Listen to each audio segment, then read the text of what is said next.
Mestre Jesus, estamos todos aqui reunidos mais uma vez em torno do Evangelho segundo o Espiritismo, para fazermos nossas reflexões, para olharmos para nós mesmos, para tentarmos compreender melhor quem nós somos, qual é a nossa forma de agir, de pensar, de olhar o mundo à nossa volta. Que o Evangelho de hoje estimule a que nós construamos dentro de nós mais valores, mais virtudes, que nós estejamos aptos neste momento a reconhecermos quem nós somos e buscarmos o tratamento que todos nós necessitamos em algum ponto da nossa forma de ser. Obrigado, Pai, pelo JET, por essa casa que nos acolhe, por essa equipe espiritual que cuida de nós, está sempre nos auxiliando e nos instruindo. Muito obrigado, que nós tenhamos momentos de boas reflexões. Que assim seja. Do capítulo 17, Sede Perfeitos, a virtude. A virtude, em seu mais alto grau, comporta o conjunto de todas as qualidades essenciais que constituem um homem de bem. Ser bom, caridoso, laborioso, sóbrio, modesto, essas são as qualidades do homem virtuoso. Infelizmente, muitas vezes, elas são acompanhadas de pequenas enfermidades morais que as desconcertam e as atenuam. Aquele que faz alarde de sua virtude não é virtuoso, uma vez que lhe falta a principal qualidade, a modéstia, visto que ele tem o vício mais contrário a ela, o orgulho. A virtude, verdadeiramente digna desse nome, não gosta de exibir-se, apenas se adivinha sua existência, pois ela se esconde na obscuridade e foge à admiração das multidões. São Vicente de Paulo era virtuoso. O digno Curadars era virtuoso, e muitos outros pouco conhecidos pelo mundo, mas conhecidos por Deus. Todos esses homens de bem ignoravam que eles próprios eram virtuosos.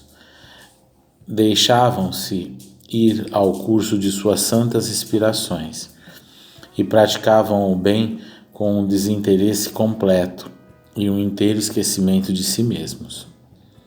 Meus filhos, é a virtude assim compreendida e praticada que eu vos convido.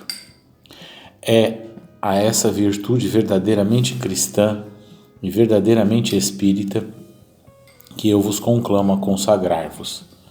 Mas afastai de vossos corações o pensamento do orgulho, da vaidade, do amor próprio, que maculam todas as belas qualidades. Não imiteis este homem que se coloca como um modelo e exalta suas próprias qualidades a todos os ouvidos tolerantes. Essa virtude em ostentação esconde, muitas vezes, uma multidão de pequenas torpezas e odiosas fraquezas. Em princípio, o homem que exalta a si mesmo, que ergue uma estátua à sua própria virtude, já com isso anula o mérito efetivo que poderia obter dela. Que direi, então, daquele cujo inteiro valor consiste em parecer o que não é?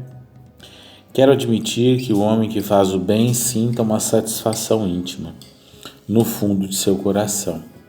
Mas quando essa satisfação é expressa externamente, para que ele recolha elogios com isso, a virtude degenera-se em amor próprio.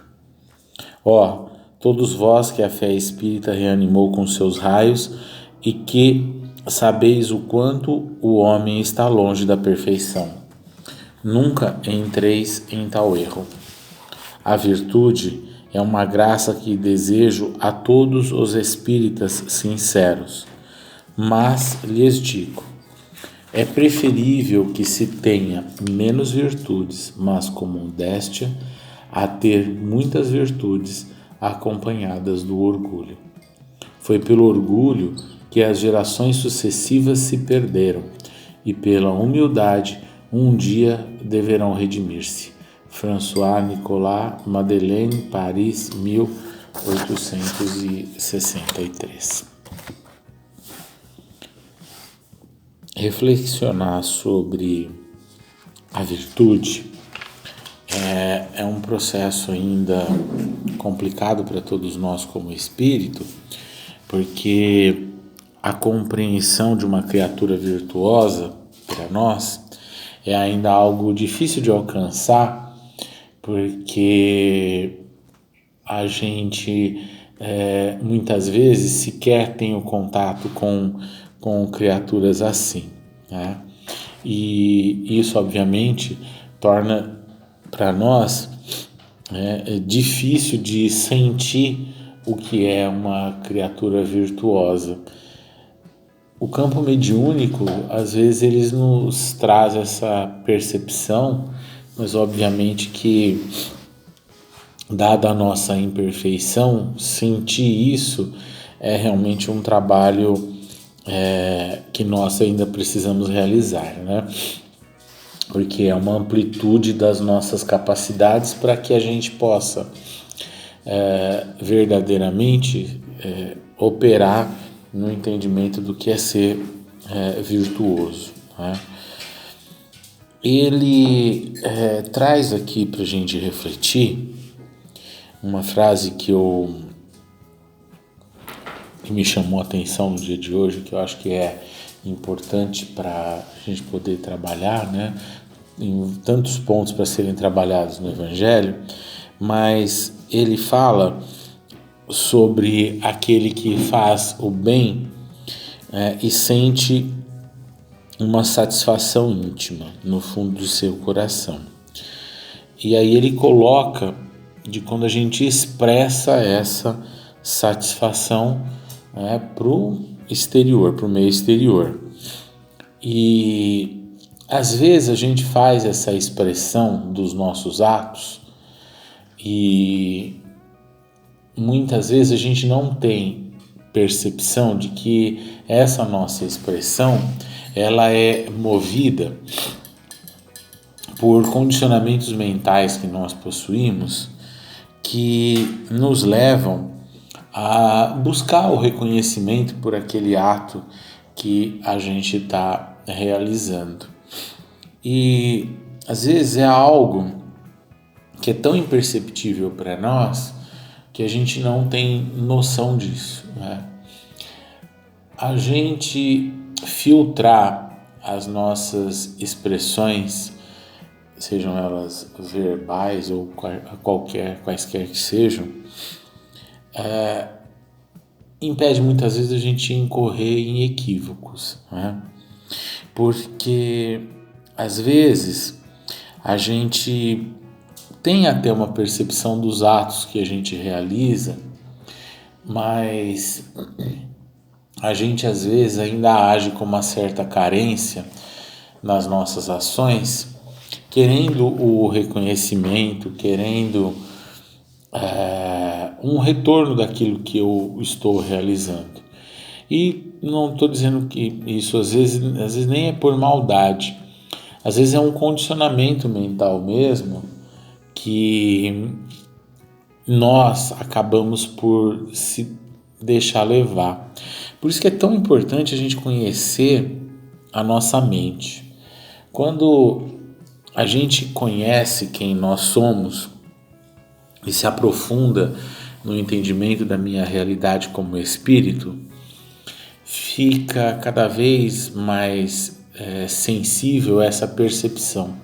Vai aumentando a nossa sensibilidade dos nossos atos, e ao aumentar essa sensibilidade, esse processo de sensibilidade, fica mais fácil a gente refinar e até construir um hábito, que é o hábito de não buscar uma contrapartida para aquilo que eu realizo. É algo que a gente faz e o único que sabe é Deus. E às vezes até a gente desconhecendo, como que ele está colocando aqui, né? Porque quando a gente for uma criatura virtuosa, a gente vai realizar atos, e esses atos eles vão ser desconhecidos por nós mesmos. E quando a gente sente essa satisfação que ele está colocando aqui, íntima, é porque a gente ainda conhece os nossos atos, né? Os nossos atos eles ainda são medidos de alguma forma. É algo meio complexo da gente conversar, entender e até se aprofundar, né? Porque como que a gente torna anônimo para nós mesmos algo que nós realizamos. Mas tudo para o espírito é processo de construção.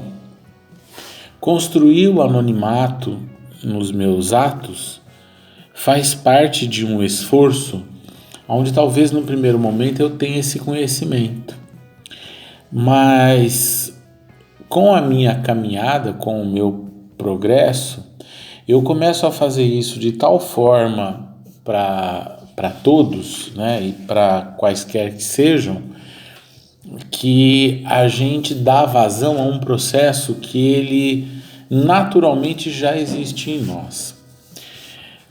Quando a gente olha para uma mangueira no período de frutificação, a mangueira ela não escolhe quem está pegando a fruta. Ela simplesmente produziu o fruto e está lá disponível. Todas as frutíferas, de modo geral, funcionam assim. E é uma doação anônima para ela mesma, porque é um processo onde ela está submetida naturalmente. E um dia desse até num dos evangelhos, acho que foi o Dino que comentou sobre acho que foi sobre a laranjeira, né? Foi sobre uma árvore frutífera num pomar que poda ela drasticamente, porque aí depois ela vai, né, trazer frutos, mais intensidade, né, mais sabor, mais tudo, né? Mas a gente vê como isso é algo que é natural da planta fazer. Nós, quando o princípio inteligente, nós vivenciamos tudo isso. Então isso, né, por nós já é conhecido na nossa estrutura íntima, espiritual. Então realizar esse anonimato dos nossos atos para nós mesmos é algo onde a gente vai acessar coisas que são naturais para nós. A complexidade de tudo que a gente vai vivenciando tem feito com que a gente não haja dessa forma, porque a gente tem uma ânsia de saber tudo, um desejo de querer controlar tudo, a gente passa por processos que são desequilibrados no sentido de que a gente acha que pode controlar todas as coisas e aí a gente se afasta daquilo que é natural.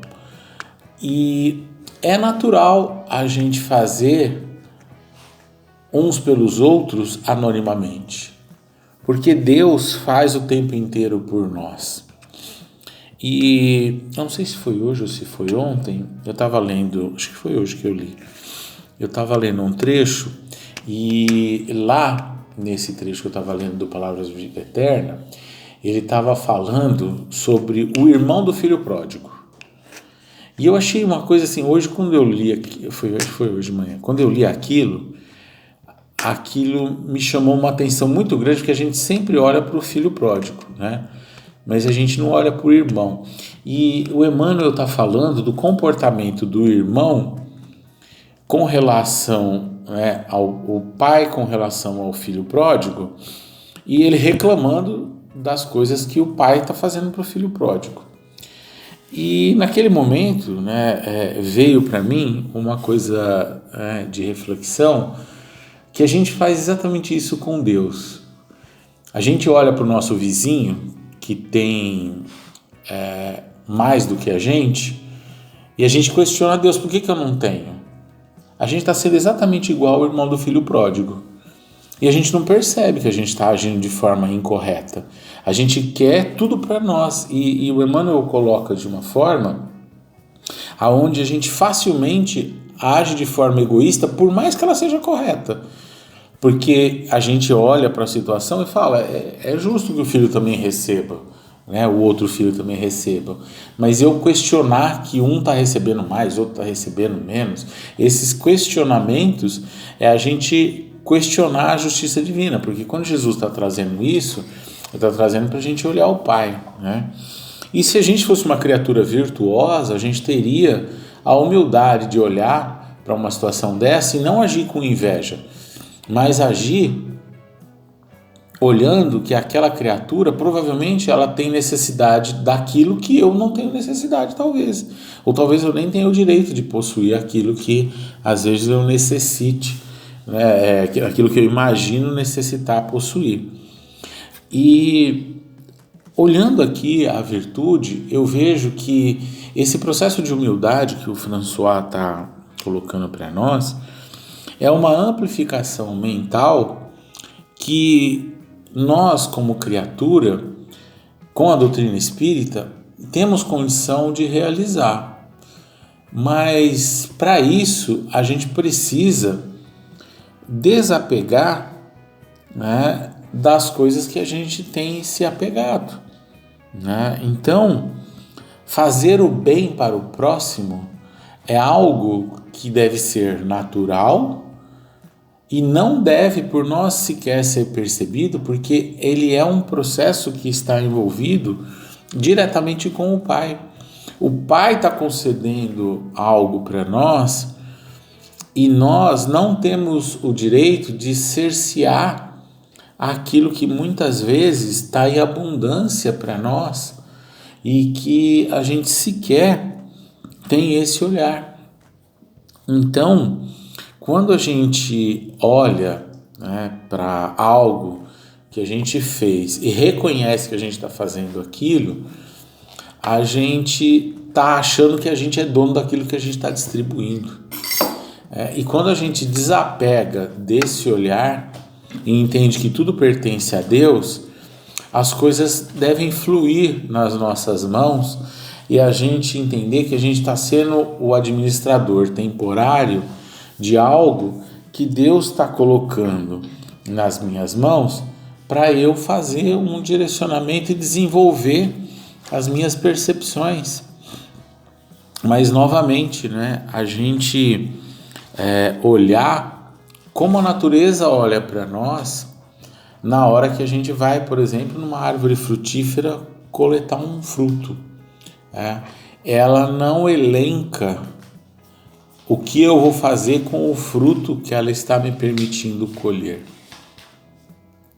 Porque se a gente faz isso ainda, é porque realmente a gente ainda não tem valores constituídos para compreender que Deus coloca nas minhas mãos. Quando eu passo aquilo que Deus colocou nas minhas mãos para uma outra criatura, a propriedade passou para aquela criatura e não é mais minha. E esse aprendizado a gente compreende o quanto é difícil para nós, porque muitas vezes a gente acha que pode ensinar ao outro o melhor uso daquilo que ele está recebendo. Mas Deus não questiona a gente quando Ele coloca nas nossas mãos. Ele simplesmente coloca nas nossas mãos, sabendo que a gente vai, né, se desenvolver com aquilo. Então, a virtude realmente é algo que é um conjunto grandioso, né? Ser uma criatura virtuosa é um grande progresso para todos nós. Então, por isso que a gente tem que se desenvolver ele coloca, né, ser bom, caridoso, laborioso, sóbrio, né, e assim ele vai elencando tudo aquilo que a gente tem construído de valores para que a gente consiga comungar e transformar tudo isso em virtude e, consequentemente, a gente ser virtuoso.